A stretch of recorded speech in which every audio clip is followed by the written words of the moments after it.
주님의 평화가 여러분과 함께 하시기를 빕니다. 할렐루야. 예. 지난주에는 머무름의 자리, 찾아가는 자리라는 제목으로 말씀을 나누었습니다.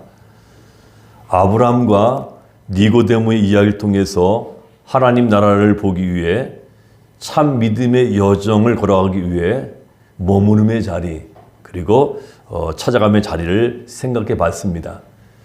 참 믿음의 여정은 나 자신을 믿는 삶에서 떠나서 하나님을 믿는 삶으로 나가는 여정입니다. 그 길이야말로 진정으로 사는 길이기 때문입니다. 오늘 우리에게 주어진 성서 일가의 말씀은 그 출애굽기 17장 말씀 그리고 시편 95편 로마서 5장 그리고 요한복음 4장의 말씀입니다. 저는 오늘 이 말씀을 함께 묵상하면서 우리가 직면하고 있는 이 목마름의 문제를 살펴보도록 하겠습니다. 오늘 설교 제목이 뭐지요? 지금 목마르십니까? 묻고 싶습니다. 정말 여러분들이 목마르신지. 우선 이혜인 시인의 선인장이라는 시를 제가 읽어드리면서 이 목마름의 문제를 좀 생각해 보려고 합니다. 선인장 이혜인, 사막에서도 나를 살게 하셨습니다. 쓰디쓴 목마름도 필요한 양식으로 주셨습니다. 내 푸른 살을 고통의 가시들로 축복하신 당신, 피 묻은 인고의 세월 견딜 힘도 주셨습니다. 그리하여 살아있는 그 어느 날 가장 긴 가시 끝에 가장 화려한 꽃 한 송이 피어 물게 하셨습니다. 이 시를 잘 음미해 보면요, 이 목마름에 대한 이 갈증이 있습니다. 그리고 해갈의 열매를 우리가 느낄 수 있습니다. 어떠십니까? 저는 오늘 성서 일과로 주어진 말씀을 전체적인 흐름을 파악하기 위해서 개괄적으로 말씀을 먼저 들어보도록 하겠습니다. 구약 성서인 출애굽기 17장 1절 7절 말씀은 광야를 살아가는 하나님의 백성에게 무엇이 요구되는지 잘 보여주는 본문입니다. 동시에 사순절 여정을 살아가는 우리에게도 매우 중요한 메시지를 전합니다. 출애굽한 이스라엘 백성들은 육체적인 목마름 때문에 모세를 원망합니다. 사방이 뜨겁고 메마른 광야에서 그들의 관심은 오직 갈증을 해결하는 것에 있었습니다. 그러나 하나님께서 그들에게 원하신 것은 단순히 물을 마신 것이 아니었습니다. 그 육체적인 목마름을 통해 생수의 근원이 되시는 하나님을 발견하는 것, 그것이 하나님이 원하는 일이었습니다. 이어진 로마서 5장 1절에서 11절 말씀은 사도 바울은 영적 목마름을 해결해 가는 과정에서 필요한 신앙의 태도를 말하고 있습니다. 그것은 바로 인내와 연단입니다. 로마서 5장 3절 4절 말씀을 보시면 다만 이뿐 아니라 우리가 환난 중에도 즐거워하나니 이는 환난은 인내를, 인내는 연단을, 연단은 소망을 이루는 줄 알미로다. 이렇게 되어 있습니다. 우리의 삶에는 채워지지 않는 갈증과 공허함이 있습니다. 때로는 해결되지 않는 고난과 환난이 우리를 괴롭히기도 합니다. 그러나 믿음의 눈으로 바라보면 바로 그 고난이 우리를 성장시키는 그런 영적인 에너지가 됩니다. 그 과정을 통해서 우리는 인내를 배우고 연단을 경험하고 마침내 소망을 향해 자라가는 영적인 존재가 됩니다. 복음서인 요한복음 4장 5절에서 42절 말씀은 예수님과 사마리아 여인의 이야기입니다. 만남 이야기입니다. 예수님은 수가성에 있는 야곱의 우물가에서 한 여인을 만나 대화를 나누십니다. 그 대화의 중심 주제 역시 목마름이었습니다. 예수님은 여인에게 말씀합니다. 내가 주는 물을 마시는 자는 영원히 목마르지 아니하리라. 예수님은 여인의 육체적인 목마름을 넘어서 그 여인의 내면 깊은 곳에 있는 영혼의 목마름을 바라보셨습니다. 그리고 그 여인을 새로운 차원의 삶으로 초대하십니다. 또 우리가 교독했던 시편 95편에서 시인은 이렇게 노래합니다. 너희는 무리바에서와 같이 또 광야의 마사에서 지냈던 날과 같이 너희 마음을 완악하게 하지 말지어다. 시편 기자는 우리에게 굉장한 통찰력을 주고 있는데 우리의 완악한 마음이야말로 영적 갈증을 해결하지 못하게 하는 장애물이라고 말하고 있습니다. 자, 이런 흐름을 우리가 가지고 오늘 지금 목마르십니까? 이 목마름의 문제를 저는 출애굽기 17장 말씀과 요한복음 4장의 말씀을 중심으로 좀 더 깊이 목마름에 대한 이야기를 해보고자 합니다. 먼저 여러분들은 출애굽기 17장 1절부터 7절까지 말씀을 다 찾으시고요. 저와 교독하겠습니다. 이 말씀은 르비딤에서의 사건을 말하고 있습니다.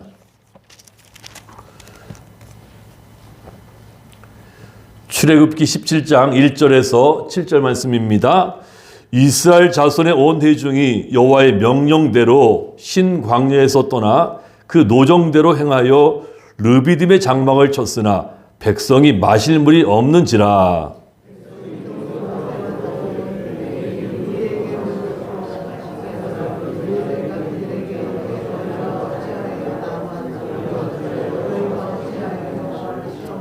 거기서 백성이 목이 말라 물을 찾으매 그들이 모세에게 대하여 원망하여 이르되 당신이 어찌하여 우리를 애굽에서 인도에 내어서 우리와 우리 자녀와 우리 가축이 목말라 죽게 하느냐.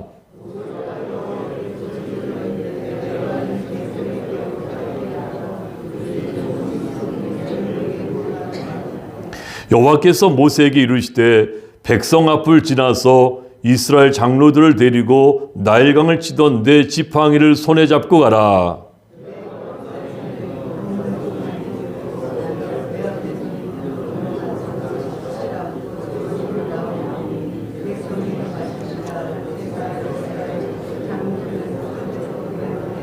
함께 읽겠습니다. 그가 그곳 이름을 마사 또는 무리바라 불렀으니 이는 이스라엘 자손이 다썼음이요 또는 그들이 여호와를 시험하여 이르기를 여호와께서 우리 중에 계신가 안 계신가 하였음이더라. 아멘.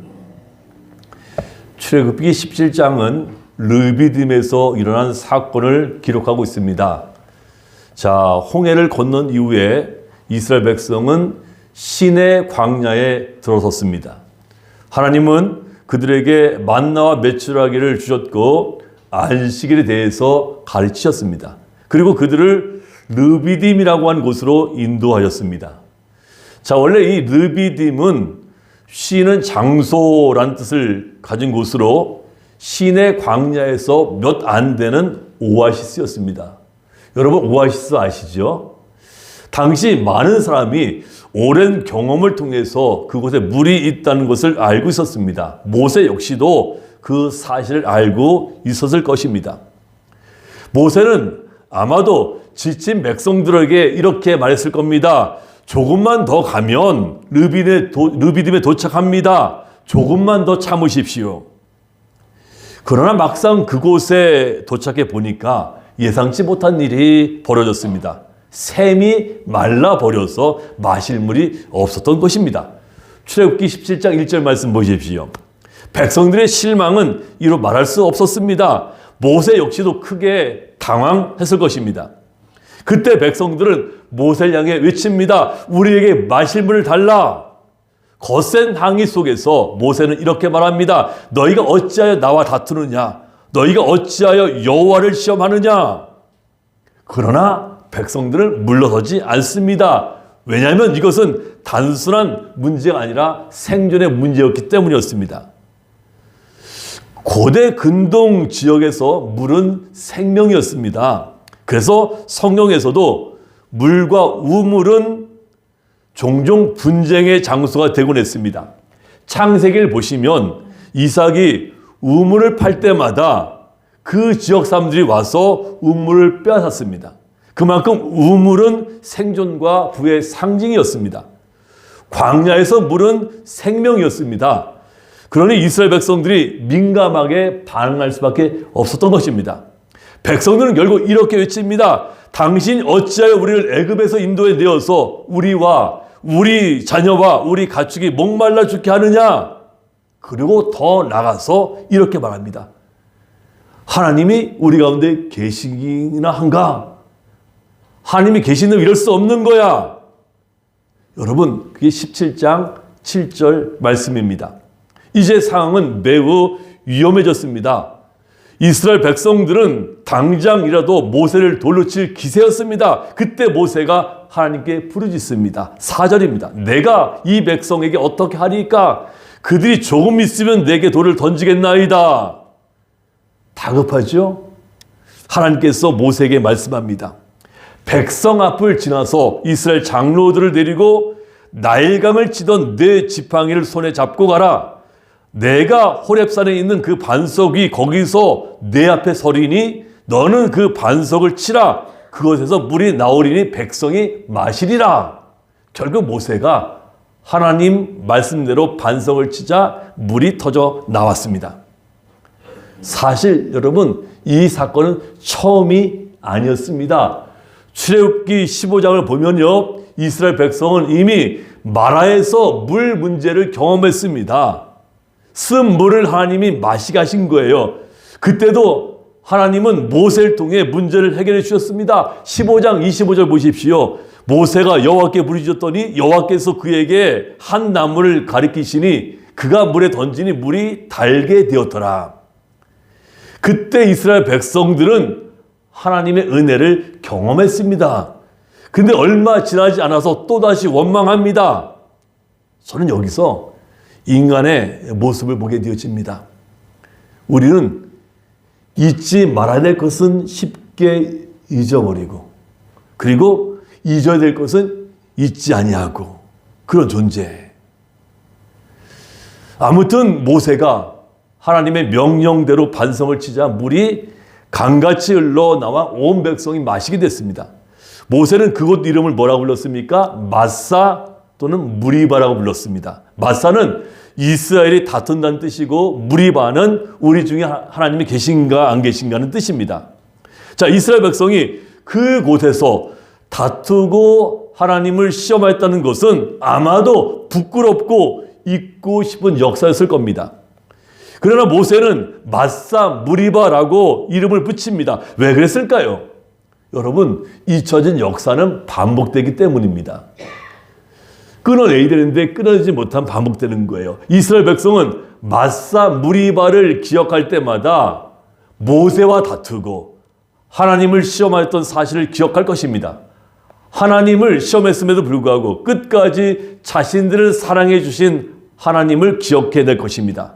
하지만 이것을 망각했을 때 이스라엘은 다시 광야의 삶을 살아갈 것을 성경이 증거하고 있습니다. 놀랍게도 하나님은 시내산에서 율법 10계명을 주시기 전에 르비딤에서 생명의 물, 은혜를 먼저 주셨습니다. 이는 은혜가 율법보다 앞선다는 것을 보여줍니다.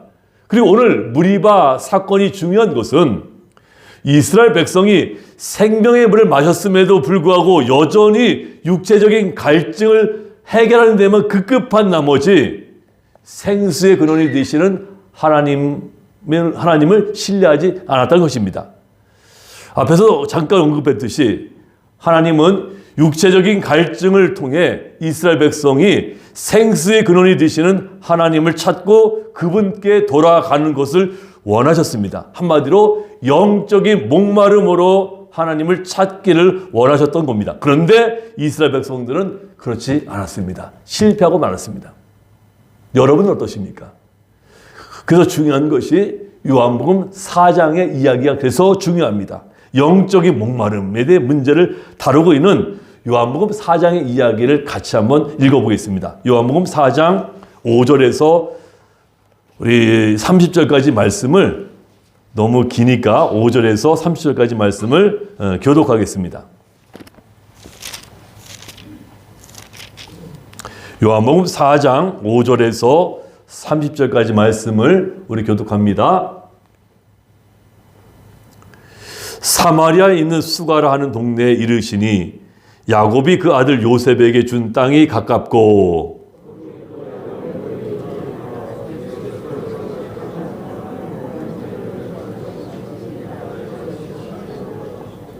사마리아 여자 한 사람이 물을 기르러 왔음에 예수께서 물을 좀 달라 하시니 사마리아 여자가 이르되 당신은 유대인으로서 어찌하여 사마리아 여자인 나에게 물을 달라 하나이까니 이는 유대인이 사마리아인과 상종하지 아니함이로라.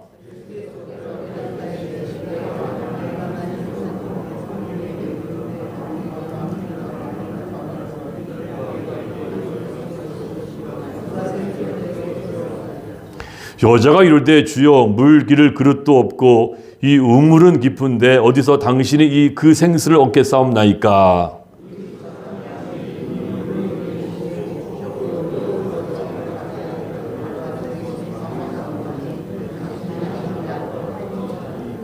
예수께서 대답하여 이르시되 이 물을 마시는 자마다 다시 목마르느니와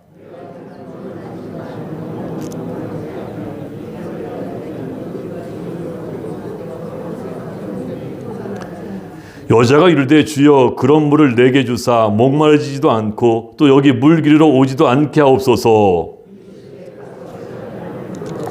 여자가 대답하여 이르되 나는 남편이 없나이다. 예수께서 이르시되 네가 남편이 없다 하는 말이 옳도다.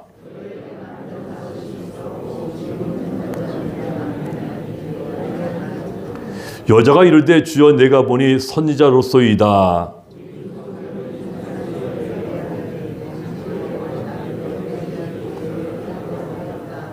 예수께서 이르시되 여자여 내 말을 믿으라. 이 산에서도 말고 예루살렘에서도 말고 너희가 아버지께 예배할 때가 이르리라.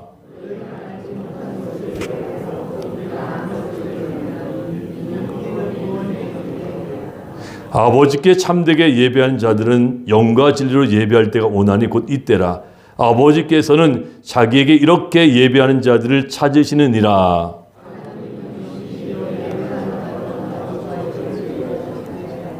여자가 이르되 메시아 곧 그리스도라 하는 이가 오실 줄을 내가 아노니 그가 오시면 모든 것을 우리에게 알려주시리이다.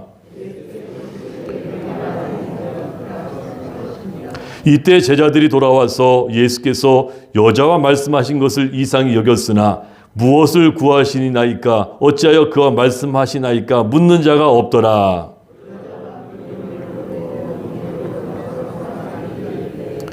내가 행한 모든 일을 내게 말한 사람을 와서 보라. 이는 그리스도가 아니냐 하니. 아멘. 이는 하나님의 말씀입니다. 말씀 주신 하나님 감사합니다. 자, 예수님은 사마리아 여인과 만나십니다. 당시 사회에서 유대인 남자와 사마리아 여인의 대화는 금기였습니다. 그런데도 예수님은 의도적으로 그 여인을 만나십니다. 왜냐하면 예수님이 말씀하시고자 하는 것은 영혼의 목마름이었기 때문입니다. 사실 사마리아 여인은 육체적인 목마름 때문에 우물에 왔습니다.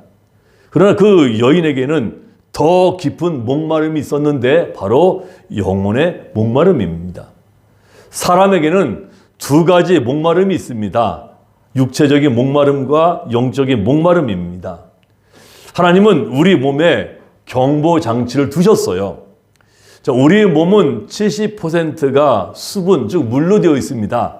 그런데 그 물이 부족해지면 갖가지 문제가 생깁니다. 5% 정도가 부족하게 되어지면 뇌가 제대로 작동하지 못하고 기능을 발휘하지 못합니다. 그래서 환각 증세가 나타납니다. 심지어 12%가 부족하게 되면 탈진으로 인해서 사망까지 이르게 됩니다. 그래서 우리 몸은 물이 2% 부족할 때마다 경보 장치가 작동돼요. 하나님 정말 신비로우신 분인 것 같아요. 어떻게 작동됩니까? 목이 말라요. 입술이 마르고요.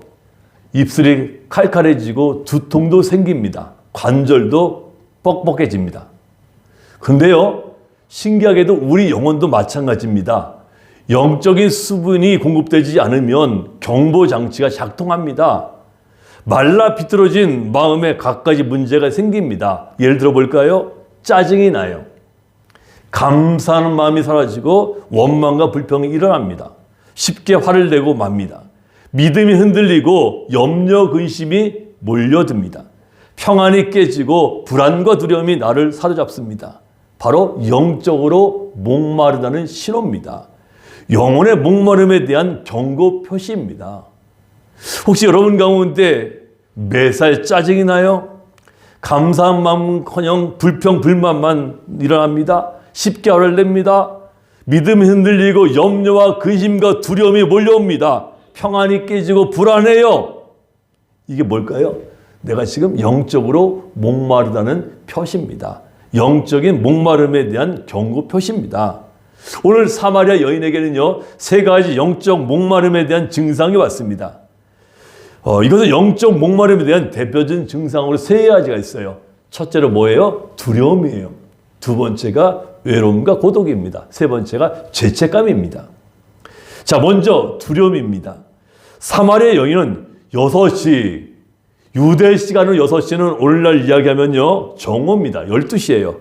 햇볕이 따가운 정오에 혼자서 물을 깃기 위해 나왔습니다. 동네 사람들을 만나기가 두려웠던 것이죠. 그 여인은 그들의 시선과 비난이 두려웠던 것입니다. 그 여인은 그들로부터 철저하게 따돌림과 소외를 당하고 있었습니다. 그런 겁니다. 여러분, 영혼의 목마름이 시작되면요, 사람들에게 두려움이 찾아옵니다. 평상시 담대하게 잘 하던 일인데도 두려워지는 겁니다. 심리학자인 나폴레온 힐이라는 분은 현대인을 괴롭히는 7가지 두려움에 대해서 말한 바가 있습니다. 한번 보세요. 가난에 대한 두려움이 있고요, 실패에 대한 두려움이 있고, 질병에 대한 두려움이 있고, 사랑 상실에 대한 두려움, 노쇠에 대한 두려움, 자유 상실에 대한 두려움, 죽음에 대한 두려움 등이 있습니다. 여러분 어떻습니까? 근데요, 이 모든 두려움의 뿌리는 영적인 목마름이다.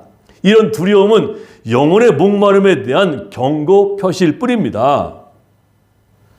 주 4, 5세기에 굉장히 그 당시에 존경을 받던 교회 지도자 가운데 요한 크리소스톰이라고 하는 분이 있습니다. 저도 이분의 글을 굉장히 좋아하는데, 이분이 한 번은 황제 콘스탄티누스의 황후였던 유독시아의 미음을 사서 잘못 보인 거죠. 그 황후에게 유배기를 떠나게 됐습니다.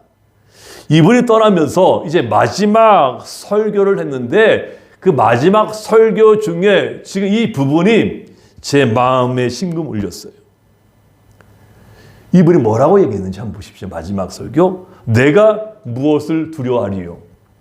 저가 내 목숨을 찾는다면 죽어줄 것이니 이 생명은 주님이 주셨음이요. 저가 내 소유를 다 빼앗는다 해도 불만이 없을 것은 본래 가지고 온 것은 없음이니라.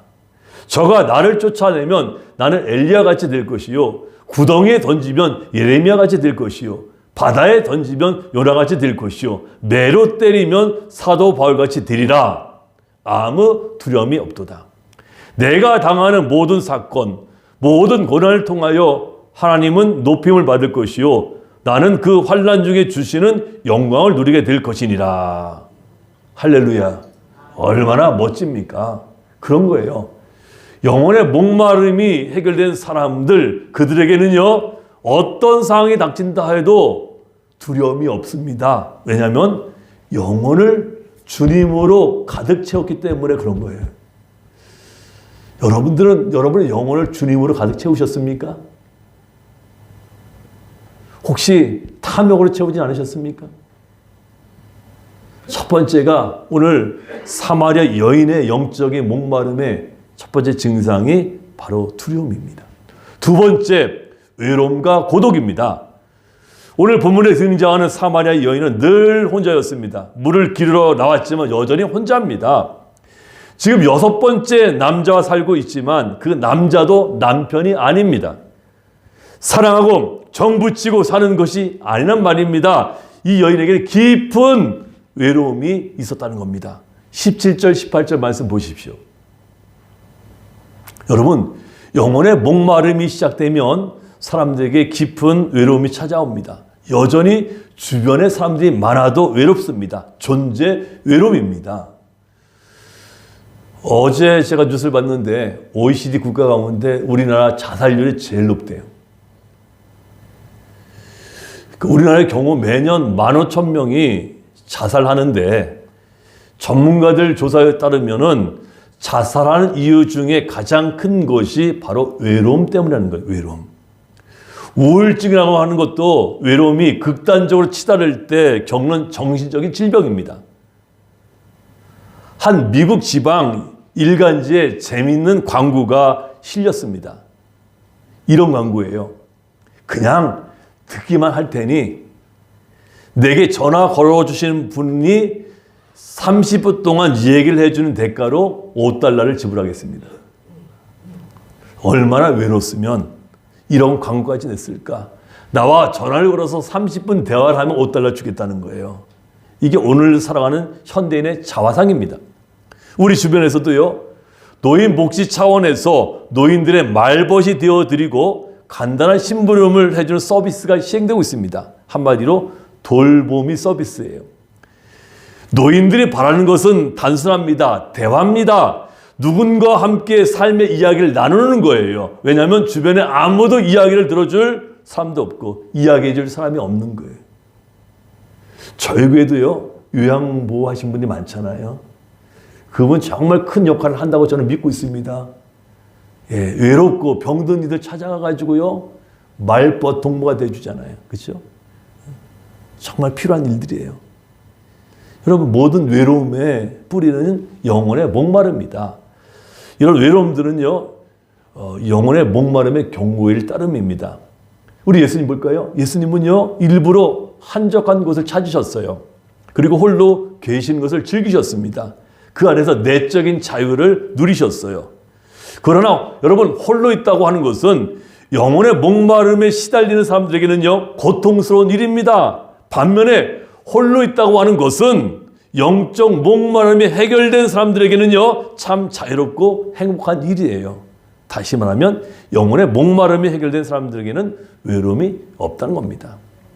세 번째로 사마리아 여인에게 있었던 영적 목마름의 원인이 죄책감입니다. 죄책감. 오늘 사마리아 여인은 윤리적으로 도덕적으로 문란한 삶을 살았습니다. 성적으로 타락한 삶을 살았습니다. 이 남자 저 남자 품을 전전하며 살았습니다. 깊은 죄책감에 괴로운 나날을 보냈을 겁니다. 그렇습니다. 영혼의 목마름에 시달리는 사람들은 죄의 문제를 해결하지 못해서 깊은 죄책감의 고통을 받게 돼요. 브레닝 매닝이라고 하는 분이요, 나를 이처럼 사랑하사라고 하는 책을 썼는데 거기에요, 죄책감에 대해서 언급하고 있습니다. 그는 죄책감을 두 가지를 구분하고 있습니다. 하나는 건강하지 못한 죄책감, 다른 하나는 건강한 죄책감입니다. 먼저 건강하지 못한 죄책감은 계속 자신을 괴롭히게 되고 한수만 있으면 그 죄책감에서 벗어나기 위해서 몸부림을 치게 만듭니다. 그래서 어떻게 합니까? 술을 마시고 마약도 해보고 심지어 자살까지 하도록 만드는 거예요. 성경에서 여러분 인물 있죠? 누구 찾을 수 있습니까? 가룟 유다. 반면에 건강한 죄책감은 하나님 앞으로 나가게 만듭니다. 하나님의 놀라운 은혜를 체험하게 만들고 자신이 어떤 존재인지를 깊이 깨닫게 해서 겸손하게 살게 해줍니다. 또 성경에도 굳이 대표적인 인물 찾자면 누굴까요? 사도 베드로. 똑같이 주님을 배반하고 버렸다는데 죄책감이 있었잖아요. 근데 가룟 유다는 그 죄책감 때문에 자살하잖아요. 하지만 사도 베드로는 어떻게 됩니까? 통곡하면서 회개하잖아요. 여러분, 우리는 연약한 인간이기 때문에 죄를 범하지 않고 살 수는 없습니다. 그래서 죄책감을 가질 수밖에 없어요. 그런데 우리가 영혼의 목마름에 시달리게 되어지면 그 죄책감은 건강하지 못한 죄책감이 되어서 우리를 괴롭힙니다. 반면에 우리가 영혼의 목마름을 해결하고 나면 그 죄책감은 건강한 죄책감이 되어서 우리를 하나님께 더 가까이 나가게 해주고 하나님의 놀라운 은혜를 깊이 체험하게 해줍니다. 여러분, 우리가 영혼의 목마름을 해결하지 못하면 갖가지 경고 신호가 오잖아요. 때로는 그것이 두려움으로 찾아오고, 때로는 그것이 외로움으로 찾아오고, 때로는 그것이 죄책감을 찾아옵니다. 이때 그 문제의 본질이 영혼의 목마름에 있다는 사실을 깨닫고 영혼의 목마름을 해결하려고 나서야 됩니다. 그러면 문제 해결의 길이 살 길이 열리는 겁니다. 그런데 오늘 본문에 보면은 영혼의 목마름에 시달렸던 이 사마리아 여인이 영혼의 목마름의 실체를 깨닫게 됩니다. 그리고 그 영혼의 목마름을 해결하게 됩니다. 어떻게 이 여인이 해결할 수 있었을까요? 두 가지입니다. 우선 첫째, 그녀는 예수님을 만났어요. 제대로 만났어요. 여기서 중요한 게 뭐예요? 제대로. 한번 따라해 보겠습니다. 나는 예수님을 제대로 만났습니다. 할렐루야. 정말 그렇습니까? 14절 말씀을 주목해 보십시오. 내가 주는 물을 마시는 자는 영원히 목마르지 아니하리니 내가 주는 물은 그 속에서 영생하도록 솟아나는 샘물이 되리라. 오직 예수님만이 영혼의 해결을 위한 영혼의 생수를 주실 수 있다는 겁니다. 이 여인이 바로 영혼의 목마름을 해결해 주실 수 있는 분은 예수님을 제대로 만난 거예요. 이 여인은 자신이 고통스럽게 겪고 있었던 영혼의 목마름의 실체를 알지 못했습니다. 그래서 육체적인 쾌락에 몸을 던져 보았습니다. 그러나 결코 해결할 수가 없었던 것이죠. 더욱 영혼의 목마름은 더 깊어만 갔습니다. 오늘도 마찬가지입니다. 영혼의 목마름의 실체를 모르고 엉뚱한 곳에서 문제를 해결하려고 하는 정말 불쌍한 심령들이 너무나 많습니다.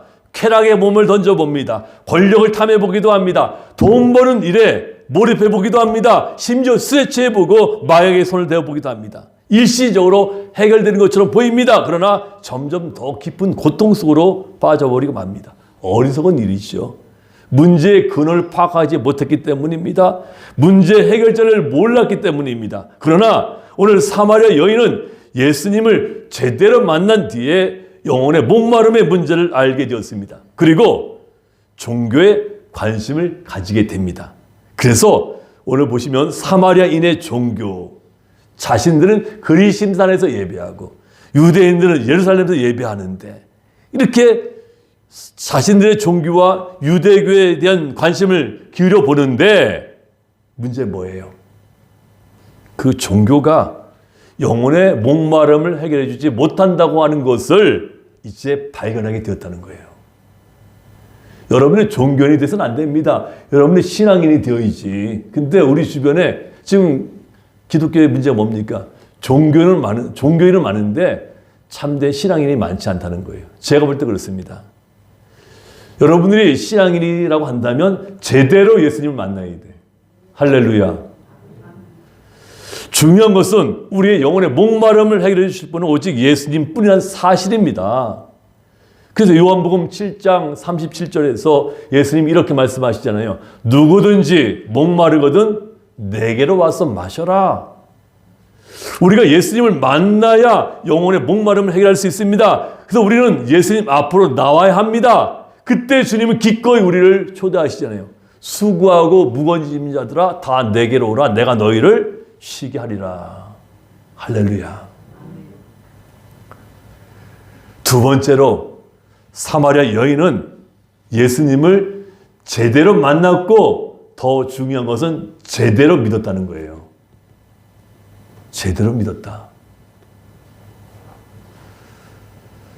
오늘 28절 29절 말씀 보십시오.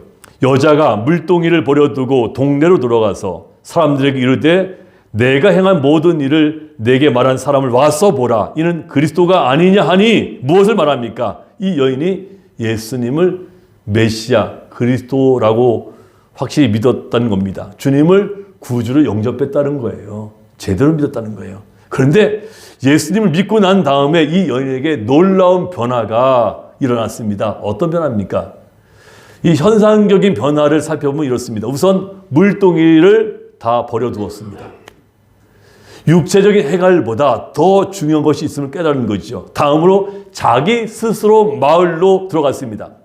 사람 만나는 것을 두려워서 피하던 사람이 사람들 찾아 나선 거예요. 그리고 그들에게 뭘 했습니까? 복음을 전하게 되었던 것입니다. 그렇습니다. 이 여인이 예수님을 주로 영접한 뒤로에 영혼의 해갈을 맛보게 된 겁니다. 그 뒤로 영혼의 목마름 때문에 일어났던 갖가지 경고 표시들이 다 없어져 버린 거예요. 두려움이 사라졌고요. 외로움이 사라졌고요. 죄책감이 다 사라진 거예요. 죄책감은 주님의 용서로 해결되었죠. 한 걸음 더 나아가 그 영혼이 풍성하고 충만한 삶을 살게 되었던 것입니다. 오늘 요한복음 7장 38절 39절 말씀 보십시오. 나를 믿는 자는 성경의 이름과 같이 그 배에서 생수의 강이 흘러나오리라 하시니 이는 그를 믿는 자들이 받을 성령을 가르쳐 말씀하신 것이라. 할렐루야. 예수님을 믿는 자들은 예수님께서 보내실 영, 하나님의 영, 곧 성령을 그 심령 속에 받게 될 것이라고 말씀하고 있습니다. 여러분, 우리가 육체적으로 목마르게 될 때 시원한 생수를 마시면 해갈을 받게 됩니다. 그러나 우리가 영혼의 목마름에 시달리게 될 때 어떻게 됩니까? 예수님을 깊이 뜨겁게 믿고 우리 심령의 성령으로 충만해지게 되면 영혼의 해갈을 받게 되는 것입니다. 오늘도 많은 사람이 목마름 속에서 살아갑니다. 그러나 그것은 육체적인 갈증이 아니라 영적인 갈증입니다. 그래서 어떤 사람은 두려움 속에서 살고 어떤 사람은 외로움 속에서 살고 또 어떤 사람은 죄책감 속에서 살아가고 있습니다. 그럼 정작 여러분들은 어떠십니까? 혹시 여러분들 가운데 두려움 속에 살고 계십니까? 외로움 속에 살고 계십니까? 죄책감 속에 살고 계십니까? 정말 주님이 우리에게 묻는다면 여러분 어떻습니까? 이제 우리는 영혼의 목마름을 해결할 길을 알았습니다. 어떻게 해요? 예수님을 제대로 만나고 예수님 제대로 믿는 거예요. 그리고 예수님이 우리에게 보내신 성령님을 충만하게 받는 거예요. 예수님이 우리의 생수, 우리 영혼의 이 갈증을 해결해 주시는, 해갈시켜 주시는 생명의 생수이심을 여러분들이 믿으시고 바라기는 정말 여러분들이 주님 안에서 여러분 영혼이 풍성해지고 또 충만한 삶을 살아가시기를 주님의 이름으로 축원합니다. 기도하겠습니다. 하나님 아버지 참으로 감사합니다. 우리 성도들 지금 목마른지 정말 영적인 목마름 가운데 있는지 그 때문에 정말 두렵고 외롭고 죄책감 속에 살아가고 있는지 오늘 말씀을 통해서 우리는 알았습니다. 예수님을 제대로 만나고 예수님을 제대로 믿는 것 그리고 예수님 보내신 성령님을 우리가 충만하게 받는 것 그것이 우리 영혼이 이제 해갈되어지며 또 우리 영혼이 풍성하게 또 충만하게 살 길임을 깨닫게 되었습니다. 그런 삶을 저희가 살아갈 수 있도록 도와주옵소서. 예수님의 이름으로 기도하옵나이다. 아멘.